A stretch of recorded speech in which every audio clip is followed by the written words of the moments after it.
back. His cause of death was a heart attack. Crump is representing Freeman's family. And that's the latest. I'm Mike Moore from your 24/7 news source, the Black Information Network and BINnews.com. In Illusion Park, we've got an accident working 110 South at Hill Street. Everything moving off to the right shoulder, but you'll find a slowdown back at Figueroa Street. East LA, 10 West at City Terrace. That earlier wreck moving out of lanes. 5 or 6 vehicles involved there, and you've got delays at Eastern Avenue. In Whittier, stalled vehicles, 605 South at Peck Road. In the Center Divider area, traffic's heavy from the 60. MVP's bonus days are back at Lowe's. Shop Klein Tools and get 5 times the bonus points. Lowe's knows pros. Bonus points calculated before taxes and fees after applicable discounts, if any. Valid 9/18 through 9/29, subject to change. DeWalt offer valid through 10/11. This is the KBLA Sports Minute with Ray Richardson. The Rams played Cincinnati tough last night but lost by 3. Rams coach Sean McVay has a lot of work to do with his offense. The Rams made only 1 of 11 third down conversions and didn't score a touchdown until a minute left in the game. Quarterback Matthew Stafford was sacked 6 times and threw 2 interceptions. An arrest warrant has been issued for Chargers cornerback J.C. Jackson. Police in North Attleboro, Massachusetts said Jackson missed a deadline on Friday to pay a $600 speeding ticket and complete a 4-hour class on reckless driving. Jackson got a ticket in 2021 for driving 100 miles an hour when he was with the New England Patriots. If I was Chargers coach Brandon Staley, I would order Jackson to go back to Massachusetts and take care of both of those obligations before he's allowed to play again. No debates, no speculation, just the info you need. That's your KBLA Sports Minute. I'm Ray Richardson on KBLA Talk 1580. On Monday, October 9th, don't miss the KBLA Talk 1580 exclusive. The tape. 1 year later. Y'all were coming for us. Yeah, but Tavis, that's not in my heart. I wasn't coming for anyone like that. I apologize, but that was not me. That's not in my heart. And like I said a few moments ago, I have a solid, demonstrable record of shared power that's real and concrete. That can't be misinterpreted. Join Tavis Smiley and an all-star panel of political insiders, influencers, and journalists for a look back at the crisis that shook LA City Hall when 4 Latino leaders were caught on tape making racist, demeaning, and derogatory statements about black people and other fellow citizens. On Monday, October 9th, exclusively on KBLA Talk 1580, The Tape. 1 year later. We'll broadcast live in afternoon drive from 5 to 7 p.m. with an immediate encore presentation from 7 to 9 p.m. When all was said and done, was more said than done. 1 year later. Are there fractures in LA's black-brown political partnership? And where do we go from here? Don't miss The Tape. 1 year later. Only on KBLA Talk 1580. Monday, October 9th. Live from 5 to 7 p.m. with an immediate encore presentation from 7 to 9 p.m. We've got a lot to talk about.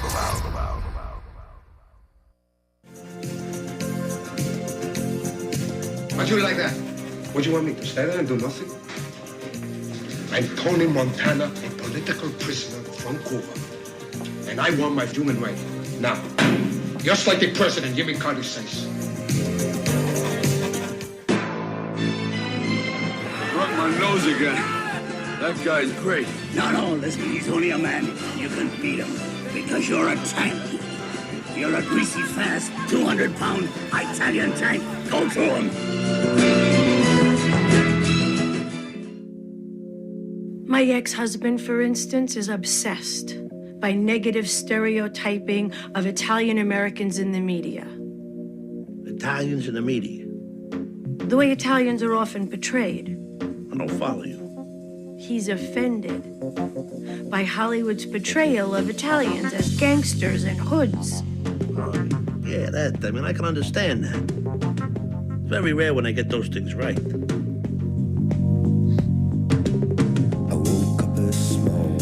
I'm Tavis Smiley, and I'm delighted to have you with us today in this hour, which is going to be fascinating. 2 conversations at the top and the bottom of the hour. We'll tell you about the bottom when we get to the bottom.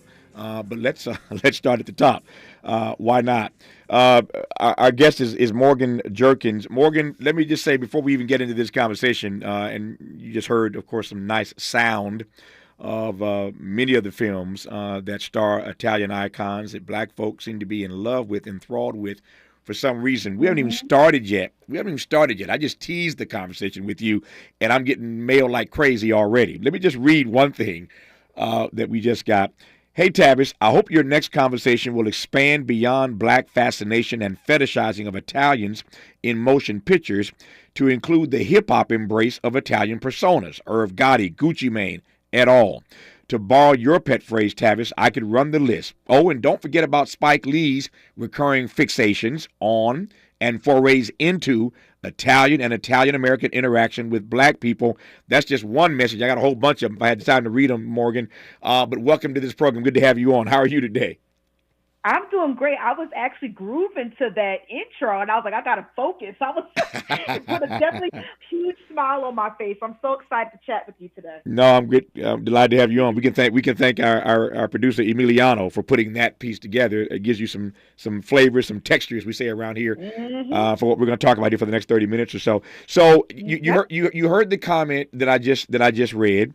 There is a fascination. One could argue an obsession that hip-hop culture has with Italian life, and we love these Italian stars. As I said, think Al Pacino and Scarface. You just heard Sylvester Stallone in Rocky, the all-star cast in The Godfather. Let me just jump right in. What is the fascination that black folk have with these Italian characters?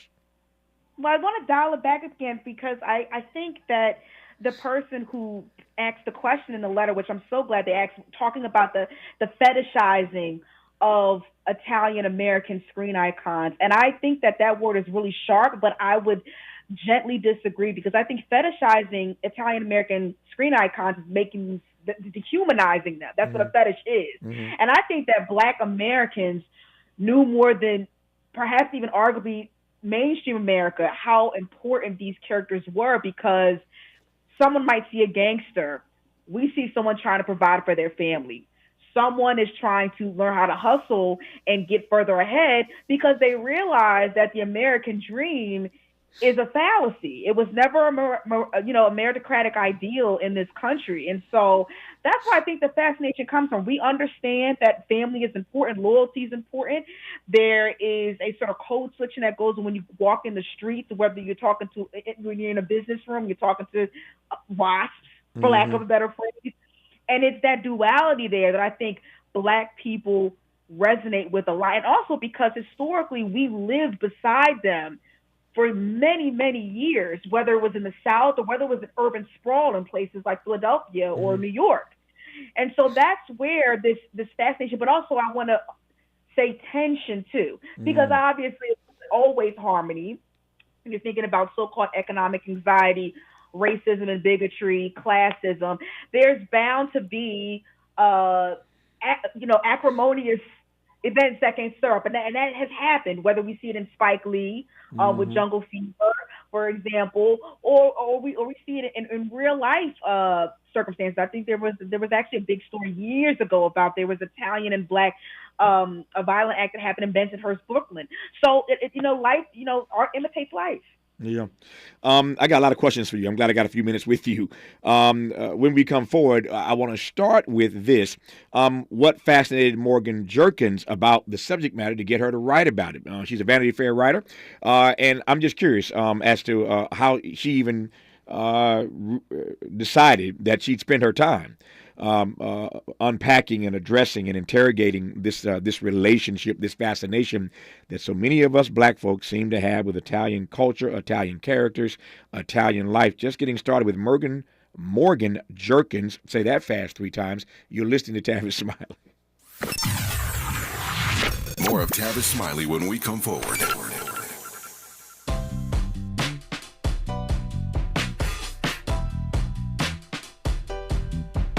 IQ, this the intro to the all-electric Cadillac, perfection like Zoom. And on a full charge, you get 450 miles without the stop. Haiku. This is what I do. Daddy fat intellect since '92. Linked all the way back, panoramic roof. Coming 24-inch rim standard. Ooh, why? Shawty don't kill him. Cadillac diamond in the back, cold chillin'. And when I'm on attack, on the track is no ceiling. Sky's the limit. You hear me?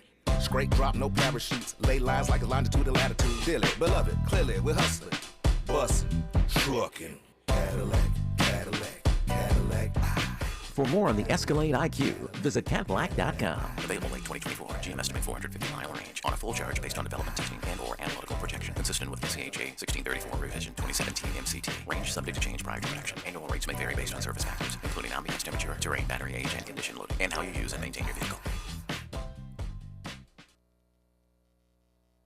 The possibility of lung cancer can be pretty scary, especially if you're one of approximately 8 million current or former smokers at high risk. That's why SaveByTheScan.org wants you to know that now there's a breakthrough low-dose CT scan that can detect lung cancer early, and it only takes 60 seconds. You stop smoking, now start screening. For an easy quiz to see if you're eligible, visit SaveByTheScan.org. It could save your life. SaveByTheScan.org is brought to you by the American Lung Association's Lung Force Initiative and the Ad Council.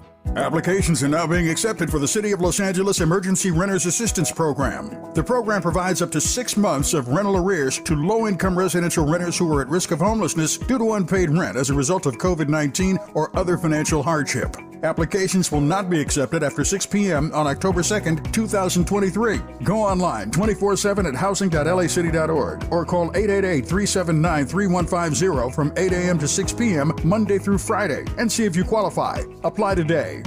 Some people won't give you the real talk on drugs, but it's time we know the facts. Fentanyl is killing people. It's a powerful opioid, often made illegally and commonly mixed with illicit drugs. It can even be pressed into counterfeit pills that resemble prescription medications. Just 2 milligrams, about the size of a few grains of sand, can potentially be lethal. This isn't an ad to scare you, but it is an ad to make you think twice. Get the facts. Go to realdealonfentanyl.com. This message is brought to you by the Ad Council. Hey there, Los Angeles. This is James Lucky Jr., publisher and editor of Los Angeles News Observer. Are you hungry for news that matters to you in the African-American communities of Los Angeles? Well, buckle up, because we got the scoop you've been craving. Stay in the know and never miss a beat with our free weekly publications conveniently available near you. Or hop on the digital wave and become an exclusive subscriber at OGNSC.com. Don't forget to join the party on Instagram and Twitter at OGNSCINC for behind-the-scenes access and sizzling updates. No more FOMO. Let's stay informed, connected, and empowered together.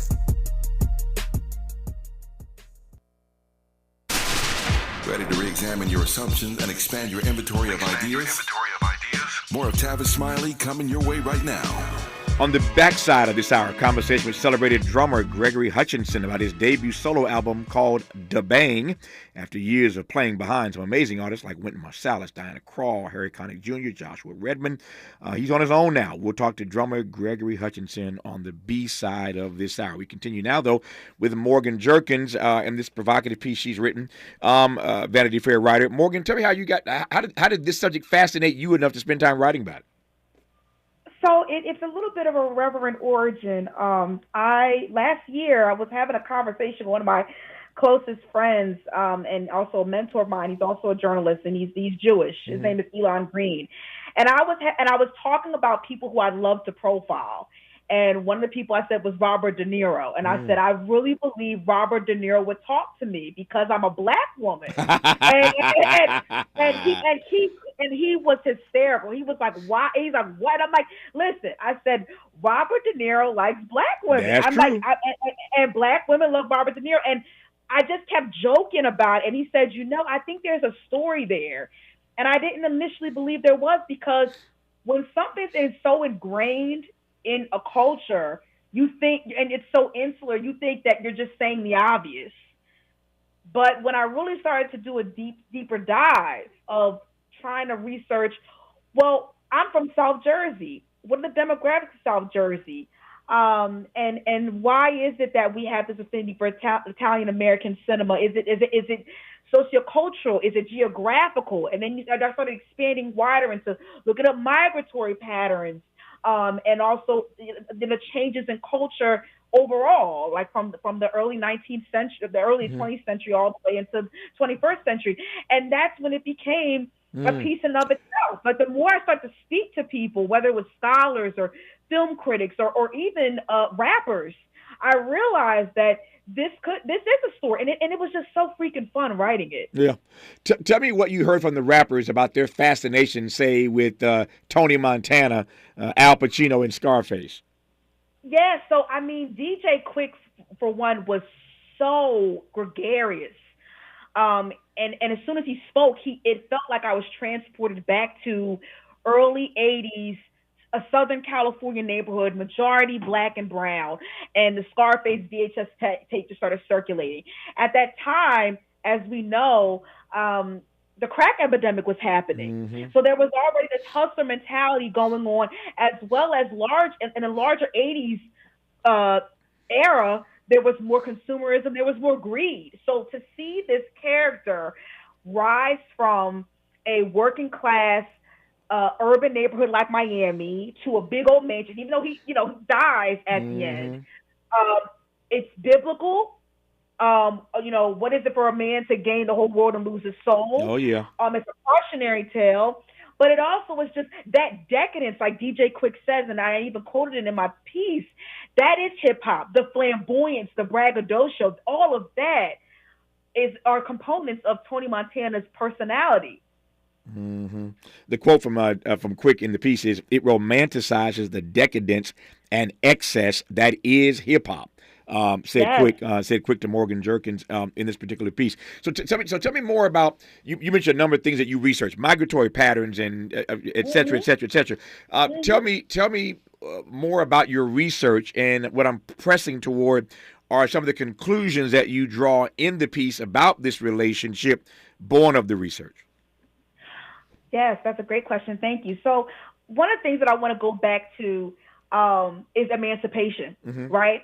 So you have many, many Black Americans living in the South, and they're wanting to move. They're wanting to get away from the plantation economy. And this is important to remember, because once they do that, well, who's going to work these sugarcane plantations? Who's going to work these cotton fields?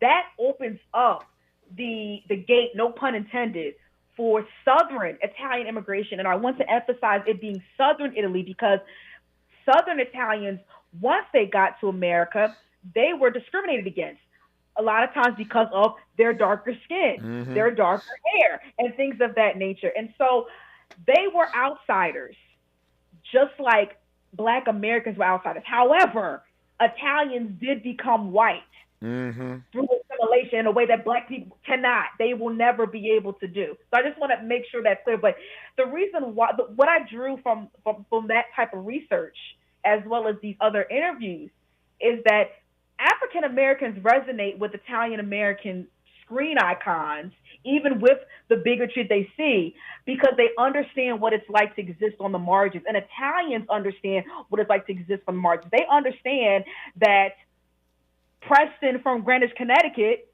who is a white Anglo-Saxon Protestant, doesn't really see them as one of their own either. And that is something that is tangible for over half a century in American cinema. You see it from I can go even further. You see that with Italian American cinema all the way in 1906 with these mafioso characters, but particularly when Godfather comes out in the 70s, that's when you see American morality has changed. Because of Watergate and the end of the Vietnam War, we see all these people who we're supposed to exalt, we see them as unsavory characters now. We're turning the system inside out. And that is why I believe that movies like The Godfather are still canonical to this day, because you're exposed to the hypocrisy of these very restrictive systems.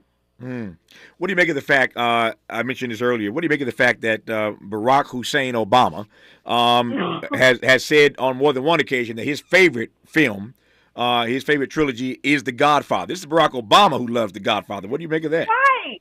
Because the thing about it is, it's like The Godfather is that movie. You know what I mean? And that was actually one of my fears writing it, is that I was afraid that someone was going to say, well, everybody loves The Godfather, right? Because it's considered one of the best films ever made, point blank, period. But I think that we have to remember who the audience is that are watching it. And I personally believe that a Black American watching The Godfather is not going to be the same as someone else of a different group watching The Godfather, and that deserves its own platform to expound upon. And that difference is what exactly? Well, I think for Black Americans, it's like this idea of a family, of a dynastic family who is loyal to one another, who goes through trials and tribulations too. And I don't want to just skirt about violence. Sure. There's a lot of violence there. But it's also extremely well written. You see the different layers of not only going from poor to rich, but also entering into these very secretive milieux of white culture. And that's what I point out in The Godfather 2. You see Mike Corleone. He's a Dartmouth alumnus. He married a WASP. Who converted to Catholicism for him, but that's besides the point. And when he's trying to create these deals, the white guy says to him, whilst presenting, that, I don't like your kind. He straight up says that. And how many? And I bet you can find many black people that have heard that type of iteration somewhere. Yeah. You mentioned this. You mentioned this earlier, Morgan. But let me just ask you point blank: how much of the fascination you think has to do with economics? Put another way, that at the epicenter of many of these stories is, as you mentioned, this rags to riches tale. Absolutely. Because that is American life itself. It's this capitalism, right? We want to make money. We want to make money. We want to be able to be stable, and we want to get more money. That is definitely an undercurrent. But that ability to make money, that ability to sustain oneself and sustain one's family, obviously that becomes complicated depending on your station, socioeconomically, or the way you start off, and also racially and ethnically. And that's what creates these timeless stories. Let me flip it on you. So at least I warned you in advance. I'm about to flip it completely. Oh, okay. All right. So we've been talking about what, and you mentioned tension earlier in this relationship. We'll get to the tension in a moment. As a matter of fact, I think this question will segue us into a dialogue about the tension. We've been talking, and I wanted to have you on because the piece is so powerfully addressing the issue of why black folk are turned on by these Italians in cinema, in these major roles. The flip side of that question is, what do Italians think of us?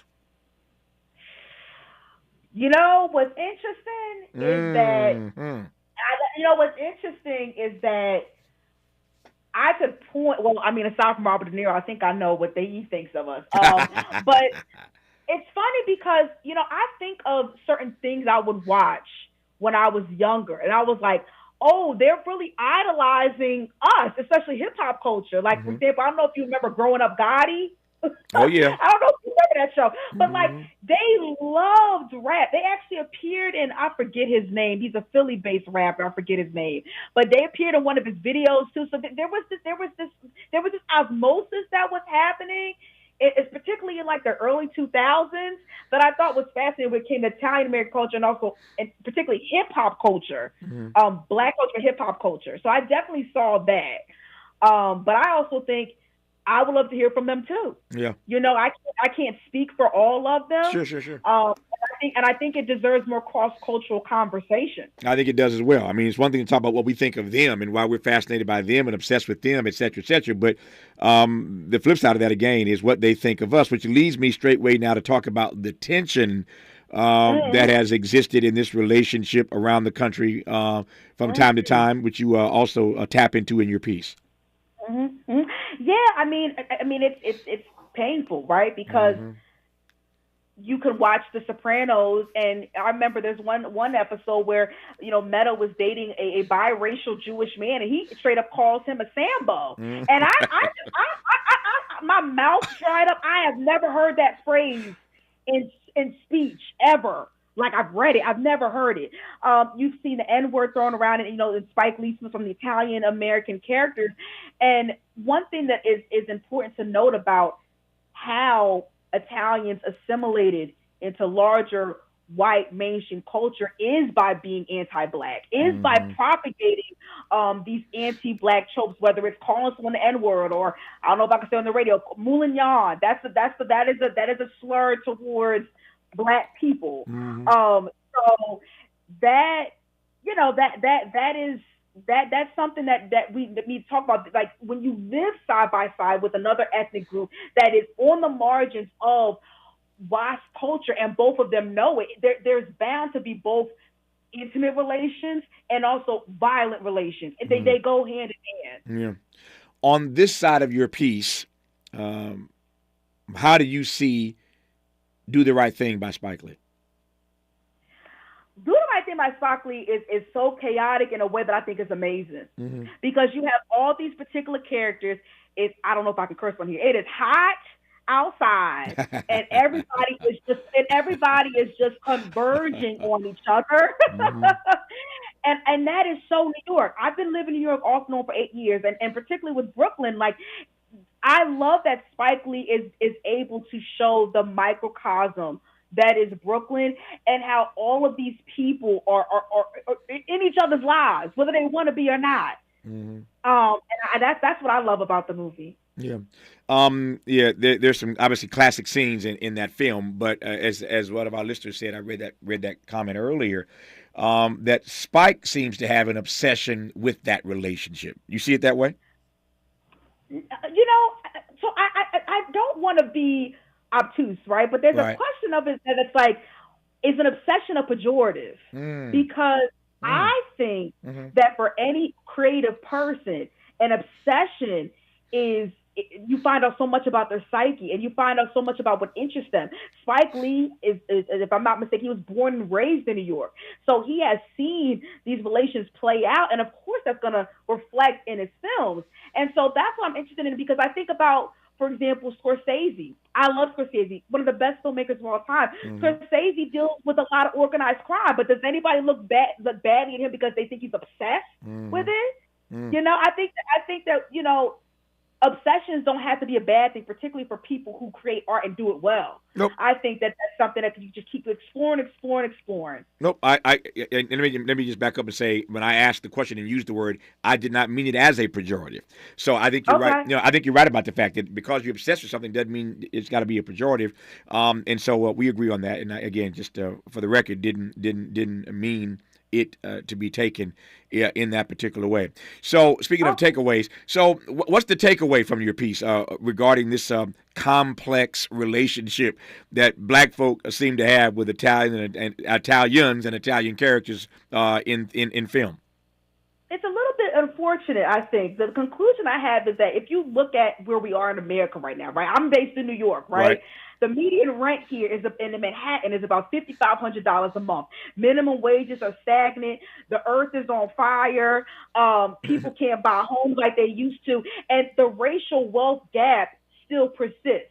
It'd be one thing if we got our reparations and everybody had their house on the hill and their 40 acres and a mule, then we might look at films like The Godfather and Tony Montana and Rocky, et cetera, as being time capsules for a moment in our lives or in our elders' lives. But because we're still existing on the margins, because it's still hard to get ahead as it was for our ancestors, that's why we still keep going back to these movies. And I think that's why the fascination persists. And that's why I'm able to have conversations with someone who is a millennial like myself, someone who is, Gen X, and even people who are Zoomers, what they call them Zoomers, Gen Z. Yeah, nope.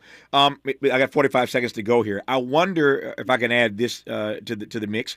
I wonder if our obsession with these films, in part, is because Hollywood won't give us films with black characters in roles like that. Well, I will say this. I mean, you have there are quite a few films and TV shows that have come out. Forrest Whitaker has his own TV show. The name is evading right now. I apologize. But also Denzel Washington. I think that what I've seen the past couple of years, there has been a black renaissance in Hollywood. The outpouring of TV and films with predominantly black cast, it's different. But there's still progress to be made, as always. Yep, no question about it. Morgan Jerkins is her name. Powerful piece for Vanity Fair about our obsession with our fascination with these characters, these Italian characters. I've enjoyed this immensely, Morgan. Thanks for your time. Good to have you on the program. Thank you. It was a pleasure. Thank you so much. Thank you. More of Tavis Smiley when we come forward. You're listening to Tavis Smiley. Ranked number 45 on the Heavy 100 list of the 100 most important radio talk show hosts in America.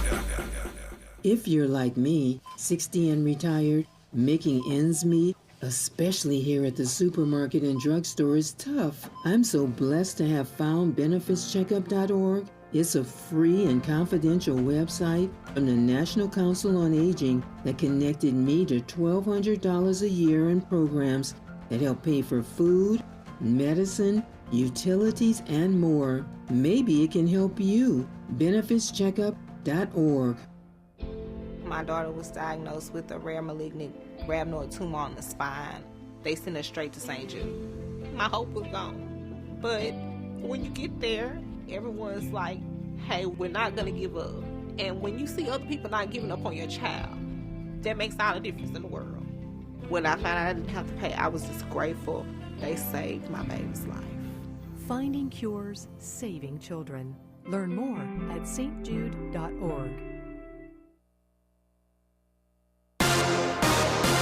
Good morning, everyone. I'm Mike Moore. Here's the latest from the Black Information Network. President Biden heads to Michigan today to join UAW members on the picket lines as they continue their strike against Ford, General Motors, and Stellantis. Former President Trump will visit the state Wednesday to show his support for the union members as well. UAW members say they welcome the support but stress that neither man will be at the bargaining table.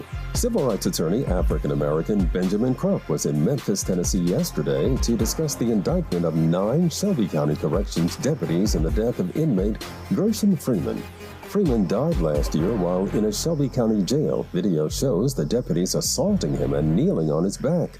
His cause of death was a heart attack. Crump is representing Freeman's family. And that's the latest. I'm Mike Moore from your 24/7 news source, the Black Information Network and BINnews.com. In Illusion Park, we've got an accident working 110 South at Hill Street. Everything moving off to the right shoulder, but you'll find a slowdown back at Figueroa Street. East LA, 10 West at City Terrace. That earlier wreck moving out of lanes. 5 or 6 vehicles involved there, and you've got delays at Eastern Avenue. In Whittier, stalled vehicles, 605 South at Peck Road. In the center divider area, traffic's heavy from the 60. MVP's bonus days are back at Lowe's. Shop Klein Tools and get 5 times the bonus points. Lowe's knows pros. Bonus points calculated before taxes and fees after applicable discounts. If any, valid 9/18 through 9/29, subject to change. DeWalt offer valid through 10/11. Hi, I'm Kyle at Blindster.com. Want to save big on custom faux wood blinds, shutters, cellular shades, and more? Shop Blindster today and save up to 50% over comparable blinds from brick and mortar stores. Get custom blinds at low prices and free shipping at Blindster.com. This is the KBLA Sports Minute with Ray Richardson. I'm a bad man. The Rams played Cincinnati tough last night but lost by 3. Rams coach Sean McVay has a lot of work to do with his offense. The Rams made only 1 of 11 third down conversions and didn't score a touchdown until a minute left in the game. Quarterback Matthew Stafford was sacked 6 times and threw 2 interceptions. An arrest warrant has been issued for Chargers cornerback J.C. Jackson. Police in North Attleboro, Massachusetts said Jackson missed a deadline on Friday to pay a $600 speeding ticket and complete a 4-hour class on reckless driving. Jackson got a ticket in 2021 for driving 100 miles an hour when he was with the New England Patriots. If I was Chargers coach Brandon Staley, I would order Jackson to go back to Massachusetts and take care of both of those obligations before he's allowed to play again. No debates, no speculation, just the info you need. That's your KBLA Sports Minute. I'm Ray Richardson on KBLA Talk 1580. Be ready for extreme heat in your area. On days when extreme heat is expected, take action to keep your home as cool as possible. Set your air conditioner to 78 degrees. If AC isn't available, close blinds and curtains on all windows and run fans counterclockwise. Or find your nearest cooling center. Transportation help may be available. Learn more at heatreadyca.com. Brought to you by the state of California. You're now in Big Tobacco's Fantasyland. Welcome. It's a healthier world where they want you to believe that vaping makes quitting cigarettes a breeze. Never mind the evidence that vaping leads to using both. And if you're younger, even better. Teens who vape are 3 times likelier to use cigarettes. In Big Tobacco's Fantasyland, the deadliest industry is your friend. Big Tobacco's idea of smoke-free is a dangerous fantasy for us all. See reality at undo.org. For all of us, this generation and the next, there is simply no place in our lives for litter. And yet, it's everywhere we look. And unfortunately, it does belong to all of us. So, let's come together and create a litter-free, clean California, once and for all. Remember to properly dispose of your trash and recycling. Secure truckloads with tarps to keep debris from flying out. Clean out your car when you're at a gas station. Take pride in your community by organizing a cleanup event or join a cleanup event near you. Zero litter is the goal. Join us at cleanca.com. That's cleanca.com. Let's do it together. Brought to you by Caltrans. cleanca.com.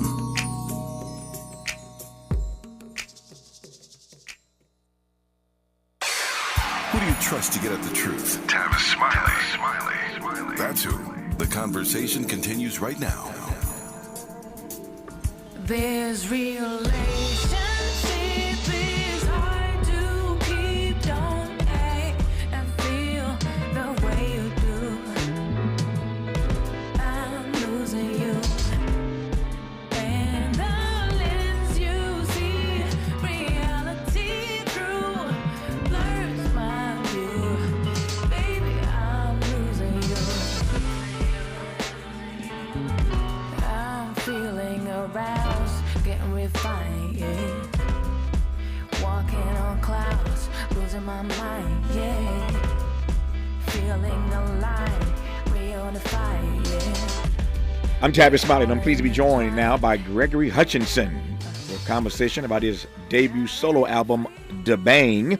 Regarded as one of the top drummers of his generation, Hutchinson is highly acclaimed for his work with jazz greats like Joshua Redman, my friend Wynton Marsalis, John Schofield, Diana Krall, Harry Connick Jr., and many others. Brooklyn-born artist, grew up in a Trinidadian household surrounded by a rich tapestry of cross-cultural influences within earshot of the explosive sounds of late 70s hip-hop in the streets. We were just talking about that with Kevin Powell on today's program. I am pleased to welcome Gregory Hutchinson to this program. Gregory, how are you today, sir? I'm good, man. It's such a pleasure to be on here with you. I've followed you for so long, and I'm a big fan of yours also. So I just want to first say I appreciate the person you are and how you are able to present such a wide range of views, but always keeping it so honest. So thank you for being on the air and keeping us real out here. You are very kind to say that. My mother in Indiana listening right now is very happy, and she's smiling to hear those words about her, as she calls me, her number one son. So that's what it is. Yeah, I appreciate that, man. I'm always fascinated by artists like you who have been doing what they do so well, that they're hanging out with people like Wynton and Joshua and Diana and Harry. Yep. And then there's a moment. There's a moment where you realize it's time for your debut solo album. Yours is called Da Bang. We'll talk in a moment about why it's called Da Bang. But talk to me about this moment, though. This moment in your career where you knew or know that this is it. It's time for you to step out, do your thing. Well, I think it comes from, I grew up in New York, and I was able to have the tutelage of all the great masters. So I used to sit near Elvin Jones, near Art Blakey, Tony Williams. I work with Betty Carter. I work with Carmen McRae. And I also work with a mutual friend of ours, Diane Reeves. Oh, yes. So, it comes a time where you just have to be patient. I never was one to okay, I need to make a record because everyone else is doing it. No. If I only make one record in my life, I always want it to be something that's epic and that tells a story and can really help people understand how to get through times in their lives. So my album is about my divorce. So I had to grow and understand what that meant. And so, now's the time. And all those people that you named were like, man, we finally waiting for you, Hutch. Let's go. I am always fascinated. It's one of the things I love about artists, and let me just be clear, this audience has heard me say this before. If you were to ask me to talk to anybody, and I've talked to pretty much everybody, make no apologies for this, I love talking first and foremost to artists. I love talking to artists primarily because artists are the gatekeepers of truth in this country and around the world. I believe the artists are the gatekeepers of truth, but I also love talking to artists because you get greater transparency. They give it to you. They give it to you straight, no chaser. You get a better, more honest conversation when you talk to artists. Save me from the politicians. Save me from the military generals. Save me from. There you go. But I love talking to artists, man. Here you come telling me that that this album is really about your divorce. Well, no. The album is about, and I was just explaining to someone the other day. Sure. I was put here to make people smile. Mm-hmm. right? And I truly believe that. But in order for me to make you smile, I have to understand what makes me happy and unhappy. Yes. And so this album was written for me sitting in I'm not calling you from the States. I live in Italy. Sure. But right now I'm in Germany. I just finished playing at the Berlin Philharmonic last night. So I wrote this record sitting in a park, and this record was a reflection of all my notes. Mm-hmm. This is just words and lyrics. So for me, I think it's really just about, giving back to the people. And people always say it sounds so corny, but it doesn't really sound corny. We are here in service of the people. Oh, yes.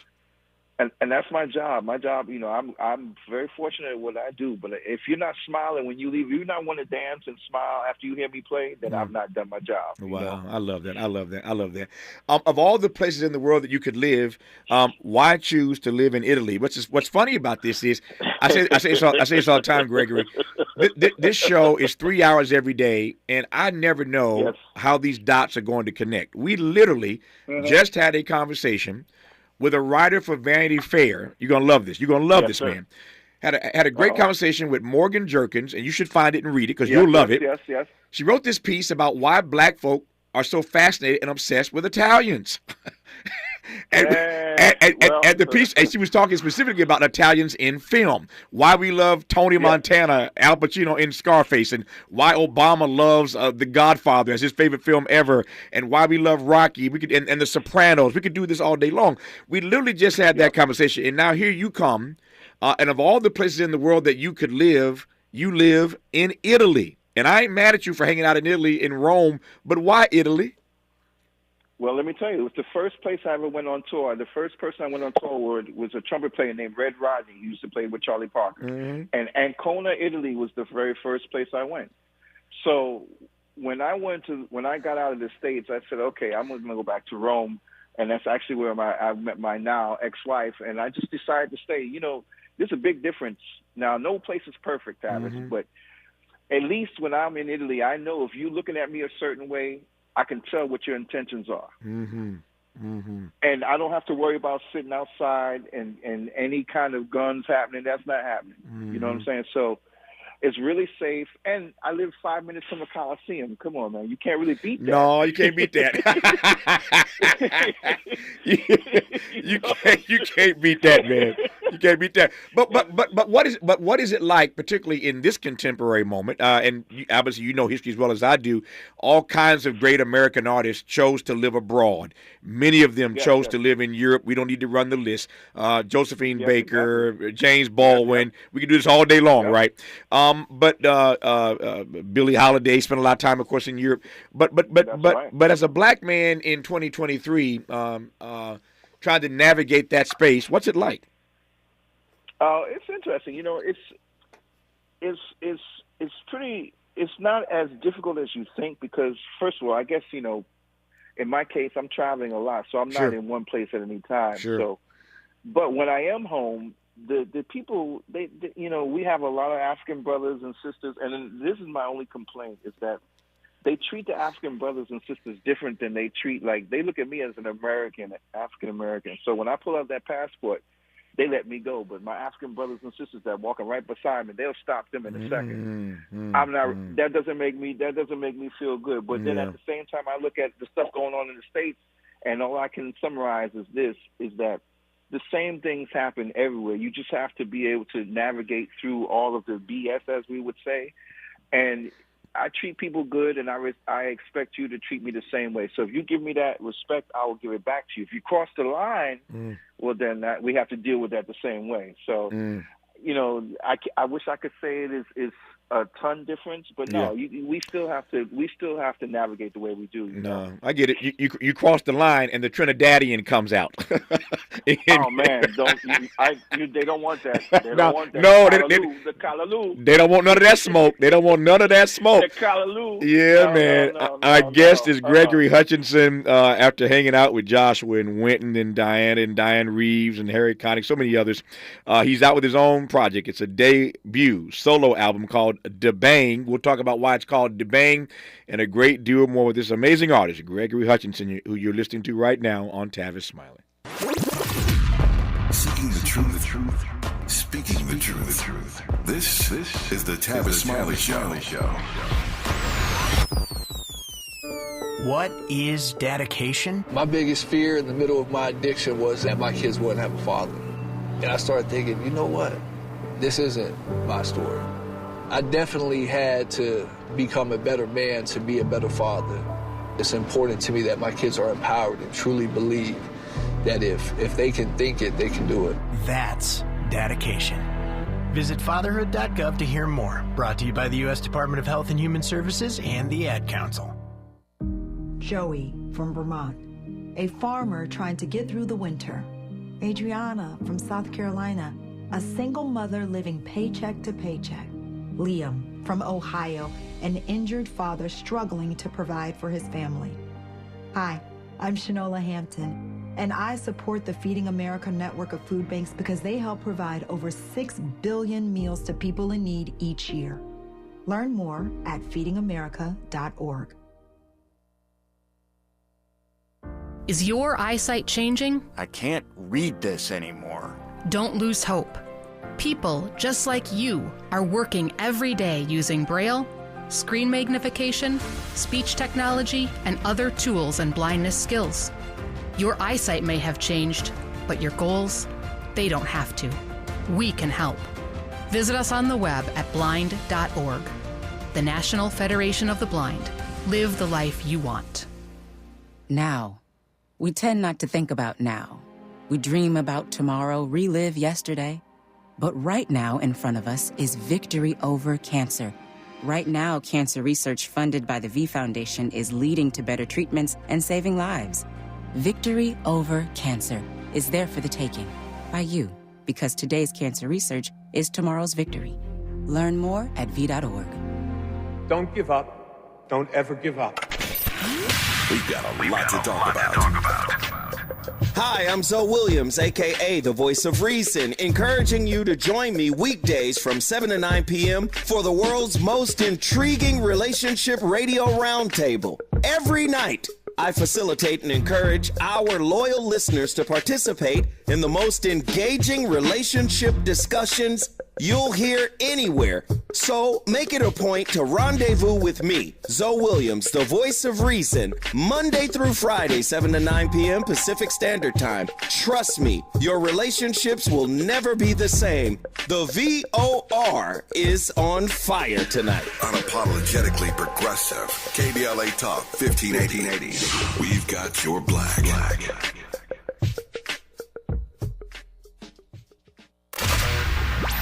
Smart talk for curious people just like you. You're listening to Tavis Smiley. Tavis Smiley and Gregory Hutchinson, who has a new debut solo album out. It's called DeBang. Gregory, why DeBang is the title? Okay, this is really going to crack you up. Okay. You remember the Flintstones, right? Absolutely. You remember Bam Bam? Absolutely. Okay, remember that big baseball bat? Absolutely. So here's the connection. Okay. So when I got my first drum set, I didn't know anything about how to hold the drumsticks. And it was one of those Muppet drum sets, you know. And my dad is true Calypsonian, so I took the drumsticks and put them through the heads. And he said, "Oh, God, what you doing? Oh, God." And he said, "No, and so you don't do that. You hit the top of the head." And so I always think about Bam Bam, how Bam Bam used to always take that back, go bam, bam, bam, bam. So the very first thing that you do when you are a kid and you play the drums is you bang. That's the very first thing. You don't know about touch. You don't know about sensitivity. You just bang on the drums. So that's why it's called the bang. And also because unlike, I wanted to make a record that bangs in the club. No, I love it. I've made great records with a lot of people, and I wanted to do something that took me back to my roots. I grew up around the corner from Biggie. Oh, yeah. And so I'm a Brooklyn kid, so that's what this is about. I love it. How would you? I've read. First of all, it's getting a lot of praise. The critics love this project. It's getting a lot of praise. How would you? I know what they've said because I've read all that. But how would you define? We played a few tracks from it on the show today to give the audience a sense of it, including some stuff we played before you actually came on. But how would you define the project or describe the project? I describe this as a record that I want you to be able to sit down and listen with your grandmother, your grandfather, your son, your daughter, your ex-wife, your current wife. You know, this is for everybody. And I wanted to make a record. You know, I'm into groups like Earth, Wind and Fire, Steely Dan, Bob Marley, as well as Charlie Parker. You know, all the music, and it's only the critics and the people that review albums put us in a box. I don't want to be in a box. I'm a musician. I'm not a jazz musician. I'm a musician. And so this record is to help people understand that you can do whatever you want to. I have the platform to do that now, so I figured this was the best time. And basically, I just want you to get out. I want you to dance. That's all, because people don't dance anymore to jazz music. They used to dance back in the 40s and 50s when it was big band music, but we've lost that kind of flavor for making people dance. People look at jazz musicians and they look at them in this amazement, but they don't move. So I wanted to make a record, not as a jazz musician, as a musician that will make you get out your seat and shake your booty. That's it. I love it. I love it. Let me ask this question, and I think you'll take my point, maybe even be tickled by it. I don't know. But what is the difference between others, and I'm doing this broadly and unapologetically, so what's the difference between others who produce records, other artists, and a project produced by a drummer? Oh, well, here's the big difference. I mean, drummers, we are the rhythm. So we're not trying to copy a rhythm. We're not trying to find out. We are the rhythm. We are. Hey, Greg, that sounds like a T-shirt, man. Drummers, we are the rhythm. Yeah. Oh, I got the T-shirt for you, Flat. Here's the T-shirt for you. And I say this on my Instagram: flurries don't bang in the club. What bangs in the club is a steady rhythm and a good pulse. So the difference is, I didn't have to learn how to program a beat. I am the beat. That's the big difference. And I had my good partner Kareem Riggins help me, who has done a lot of stuff with with Common, with August Green, with Robert Glasper. So I had good people helping me, and I'm not trying to emulate something. I am that thing. You know what I'm saying? That's the big difference. It's do you want to be the original or the copy? I love it. I say all the time, the world is full of too many copies, not enough originals, man. You got to find your own voice, find your own lane, and Gregory Hutchinson has done that with his debut solo album. It's called Da Bang. Our remaining moments with him when we come forward on Tavis Smiley. Hope, agency, dignity. This is Tavis Smiley. Can you dig it? Come on!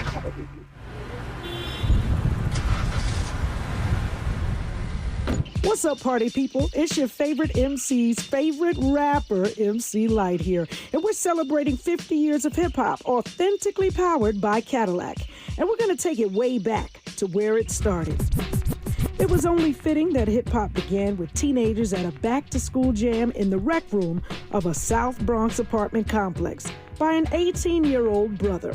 By the way, I'm also sure he had a Cadillac parked outside. He noticed the energy on the dance floor when he switched between two turntables, extending the beats, repeating the breaks, and never losing the rhythms. And that was the birth of hip-hop. And from that moment, it took off.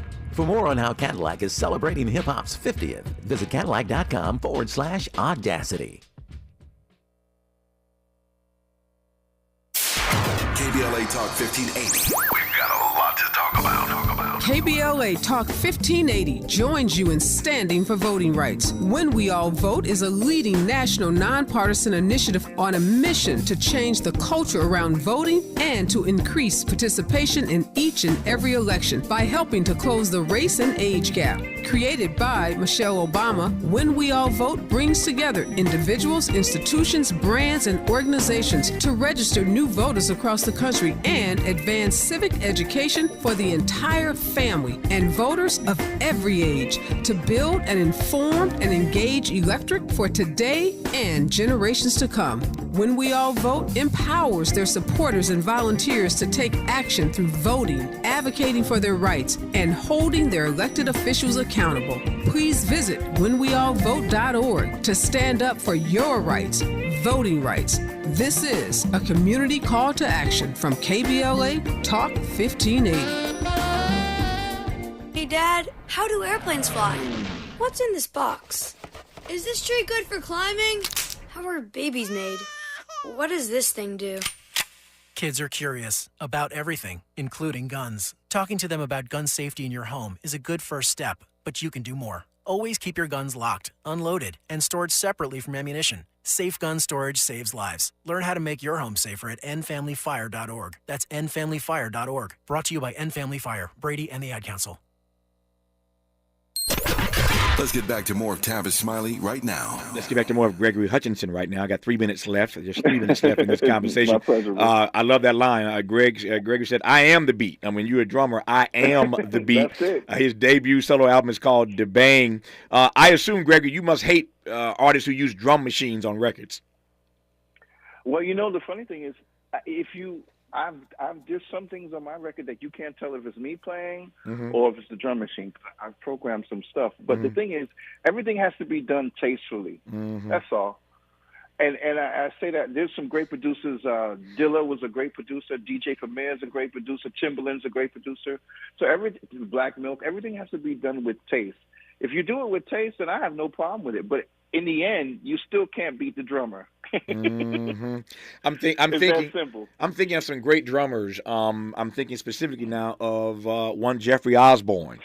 And I love. I mean, for those who don't know Jeffrey Osborne's story, as a 14-year-old kid, in Providence, Rhode Island, he had a chance to fill in one night as the drummer for the OJs because their drummer was too high to play that night. True story. He was too high to play. Osborne fills in. His mama won't let him go on tour with the OJs. And then years later, when he's in LTD, he's the drummer, of course, for LTD. And the lead singer for LTD was too high to perform one night. True story. And that's how it works. And Jeffrey got out front, and the rest, as they say, is history.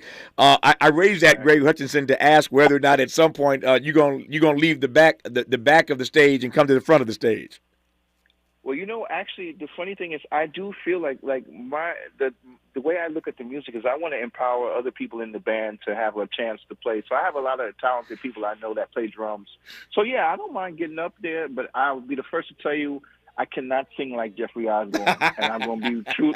I'm gonna keep it real with you. That's not gonna happen. So I'll try, but I laugh and I think about, as I said earlier, I love talking to artists. I love these stories. They told Jeffrey sort of not to sing, and I'm glad he followed his own mind when he got out front. They told George Benson. They told George Benson, just play the guitar, man. You cannot sing. I'm glad George Benson didn't listen to them. Right? Yeah, exactly. So Jeffrey Osborne was a one of a kind. Yeah, exactly. So you never know. The project is called Da Bang. It is the debut solo album from Gregory Hutchinson. And let me just assure you, you've heard him before, whether you know it or not, because he's played with everybody from Joshua to Wynton to, again, Diana Krall, Harry Connick Jr., our friend Diane Reeves, and so many others. Has toured with all kinds of people, but now he gets a chance to do his own thing. And as you heard him say earlier, he wants to make you dance, shake your groove thing. And I can assure you, haven't heard it, you would do just that. Gregory, all the best to you. When I am next in Italy, man, I'm gonna find you because I know you know your way around, man. We will be in touch because we have mutual friends. So I'll make sure whenever you come there, you have a place, and I'll take you around, and we have a good time. And keep doing your thing, brother, because we need you in the society to keep things happening because we look up to you. So keep it on, please. You were kind. I appreciate you, and congratulations on the new project. All the best to you. Thank you, man. That's our show. 3 hours, poof, gone just like that. Good show today. Hope you enjoyed it just half as much as I did. I leave smarter now than I did walking in, as I do every single day. Back here tomorrow to do it all over again. Until then, thanks for tuning in to Tavis Smiley. And as always, keep the faith.